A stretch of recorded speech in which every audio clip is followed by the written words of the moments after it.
The problem is, these people go get these podcasts who have no FCC rules to abide by. But you have to remember, even though you're on a podcast, you still got a brand. Yeah.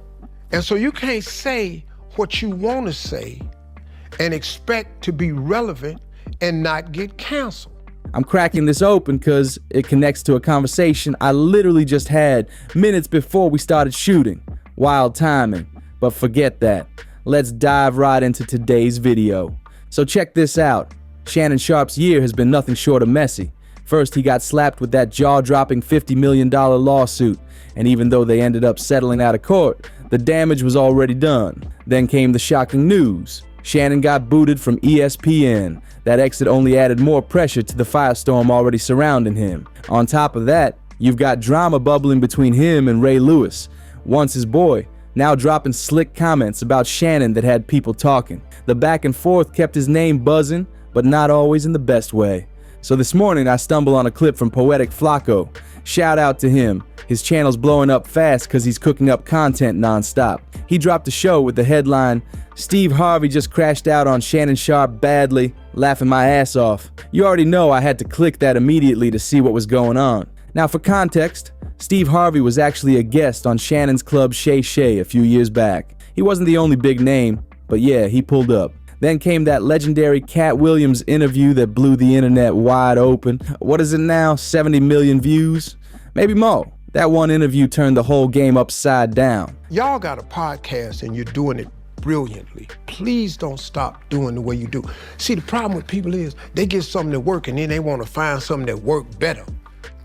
You ain't got to fix it if it ain't broke. See, I'm on radio for real. I have a real radio show. I have the #1 adult contemporary show, 25 to 54 in America. The Steve Harvey Morning Show. I'm at 112 markets. I got 9 million listeners. I'm controlled by FCC rules. The problem is, these people go get these podcasts who have no FCC rules to abide by.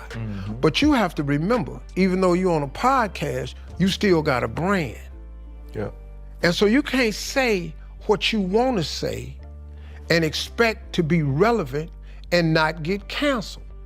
You can't have a podcast and the way that you think you can make money is on clicks and views at the expense of others and not expect to have to pay the expense. You can't have a podcast and light me up and don't expect to get lit up. You can't have a podcast, let somebody come on your show and talk about your friends. I agree. Okay, you got a podcast. Y'all got a guest on here.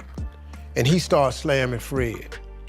He knows something about Fred happened in the past, will lie or not, and just starts slamming Fred. Y'all gotta shut that down. Yeah. Cause this your brother. You gotta protect him. And you gotta protect the brand. They don't do that no more. So you come on my show, you spread all these lies about some people that I call my so-called friends, and I just let you sit there and check it. And because your podcast had so many views on that right there, your next guest is the same type of guest. Because now you want your money to be made off clicks and views at somebody's expense. Well, now guess what? You got to pay for that. Because once you put it out in the universe that I want clicks and views, the universe does not differentiate. It just gives you clicks and views. So now, here they come the rest of them. And now you got clicks and views. My question to that, though, is there was the podcast, and there was a comedian who talked about you. And you waited a while before ever responding to Cat Williams. But when you responded, it felt like there was a lot more vitriol to your response than it was all of the initial accusations. Why do you think the response to what you said was so different from what he said on Shannon's show? When you say vitriol, what you mean? The social media fodder was upset with you for the way you finally responded to him. You mentioned his height and what you could do if there was ever an altercation. They said they felt like what he said about you was true because of the nature of your reaction.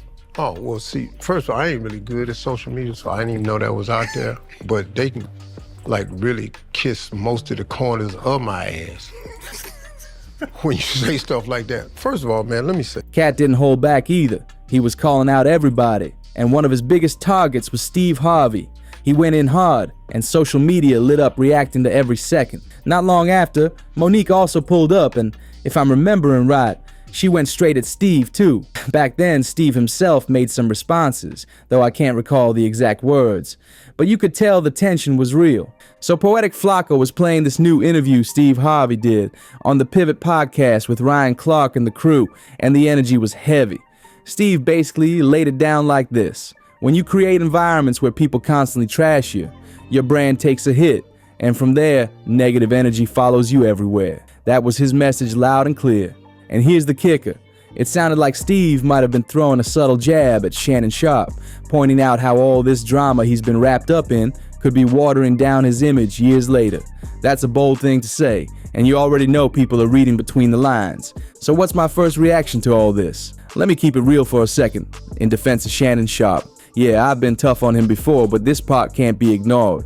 After that Cat Williams interview dropped, Shannon hit a level of fame that he had never touched in his entire life. And that's saying something, considering we're talking about a Hall of Famer and Super Bowl champ. But the truth is, what came with that Cat Williams moment was a whole different spotlight. That sit-down wasn't just big, it was historic. It shattered records. It is the biggest interview in YouTube history. Straight up broke the internet. When you start adding up the clips, the reposts, the shorts, and the re-uploads, we're talking numbers in the hundreds of millions. Easily 250 million. Maybe closer to 400 million views if you count everything. That's beyond insane, and it catapulted Shannon into a zone he had never navigated before. Everyone suddenly had an opinion on him, his show, and his guests. But here's where it flipped. Shannon got caught chasing that same magic again. He figured, hey, if Cat blowing up worked, let's run it back. So he started stacking more comedians, looking for them to go viral by calling folks out. And that's exactly what Steve Harvey was calling out. Steve's point was simple. Once you turn your platform into a stage for people to trash others, your brand gets tainted, and the backlash comes right back at you. Think about it. Shannon already had a strong show before all this. He had credibility, big guests, respect. That Cat interview could have been a one-time lightning strike, a legendary one-off. But by trying to copy the formula, it started looking like every episode was about tearing somebody else down. Steve said flat out, you build that energy and eventually you pay the price. And honestly, I can't even fully disagree. I get where Steve's coming from, but at the same time, I also see Shannon's side. He wasn't ready for that kind of fame. This was uncharted territory, a whole new frontier. He had broken into a world bigger than sports, bigger than TV, and he was figuring it out in real time. Mistakes were made, no doubt, but you better believe he's learning from them, and he won't get caught slipping the same way twice.